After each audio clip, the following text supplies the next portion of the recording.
Okay, let's do another classic proof for fun. And once again, we'll talk about how to prove a statement by using contradiction. And the statement is that we'll show there are infinitely many primes. And by the way, this right here was done a long time ago, right? By Euclid. And it's just a classic proof that all the math major students, they have to see it first. And you just picked up some techniques from this proof, and maybe later on when you're trying to do some other statements, you can use a similar technique or similar idea. Anyway, I will have to ask you guys first, what does infinite mean? Infinite means not finite, right? So as you can see, this statement here, it does have the word not. Just like in the previous video, I showed you guys how to prove a human being cannot fly. So it's a good idea to try to start off with a contradiction, right? So suppose for the opposite, and we'll see what will happen. So let's get going. Suppose for a contradiction, meaning that I will just say the opposite of this. Suppose we only had finitely many prime numbers, right? So if this is the starting, and now let's see what we can get from there. Well, since there are only finitely many, let's just write them down. We'll just call them to be P1, P2, P3, P4, and so on, up to Pn, and n is just a past the whole number. I don't know what n is. It can be 1,000, it can be 5,000, I don't know. But usually we just call it to be n, right? Anyway, the important thing is that these are all the prime numbers that we have based on this assumption. And the hard part is, based on this assumption and all that, we want to come with something. Just like if you want to prove a human being cannot fly, suppose the person can actually fly. And you have to think about what are the ways to convince him he cannot fly, right? You have to think about a way to mess it up. Ask him or her to jump off the building, right? That's what I told you guys in the previous video. But anyway, this is the statement, this is the approach that Euclid did a long time ago. So here is the most important punchline. We are going to consider Q, which is this number, P1 times P2 times P3 times P4 and so on, so on, so on, up to Pn. It's the product of all the prime numbers that we had right here. Okay, we just multiply all of the primes right here. At the end, we add a 1 to it. This number is the punchline, all right? And you see that, first of all, Q cannot be prime anymore because Q is not the same as any of this. And the way I wrote it down is Q doesn't belong to the set of all the prime numbers that we listed earlier, right? Q is not an element. Q doesn't belong to the set of P1, P2, P3, P4 up to Pn.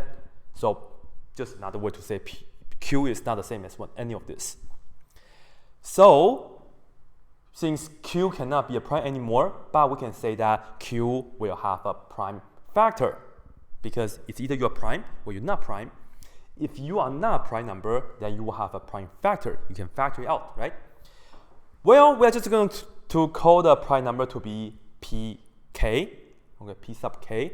And because this right here is just a prime factor, so pk has to be one of the prime numbers that we listed right here. And once again, this is notation. Pk is an element of the set of all the prime numbers that we listed earlier, right? So pk is just as important as q. And now, next board.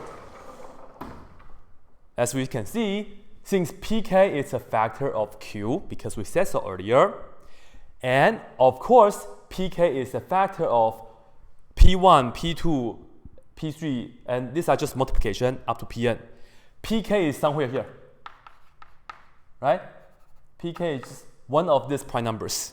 And when you multiply all of them together, pk is of course a factor of the product of all these numbers, right? All these prime numbers.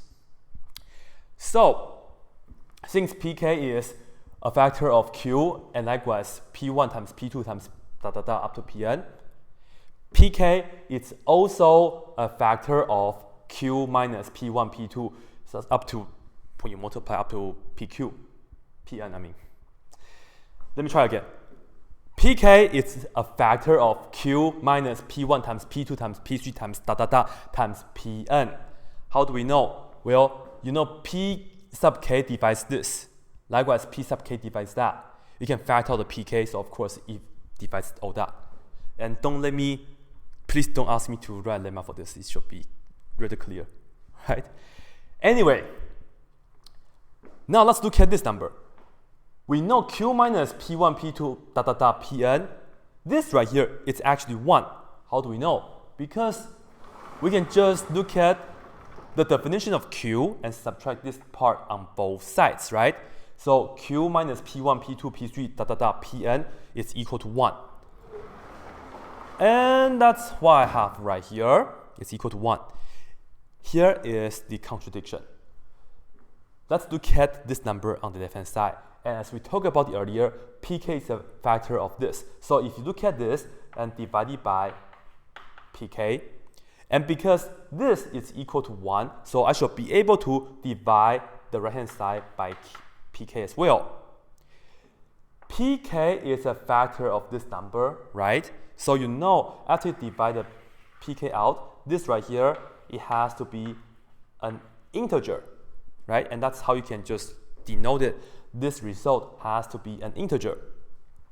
Well, 1 divided by pk, this right here, this cannot be an integer.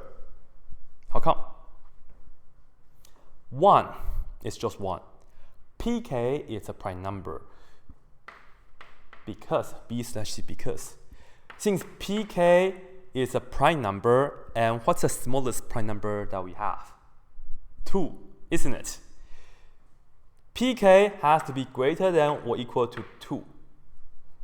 And when you have 1 divided by something that's not 1 or negative 1, this has to be a fraction, meaning this right here cannot be in z. And you see, the left-hand side, we set it to be, it's an integer, but the right-hand side, it's not an integer, once again, because pk has to be bigger than or equal to 2. So this is the contradiction. And how come we have this messed up part? How come with this contradiction? Well, because our original assumption that we said there were only finitely many prime numbers, that was bad. Just like if you say to a person that you can actually fly, that's bad, right? So the truth is, in this case, all right, we must have infinitely many prime numbers, and we are done. Draw a square, do this, that's it. Hopefully you guys like this video as well.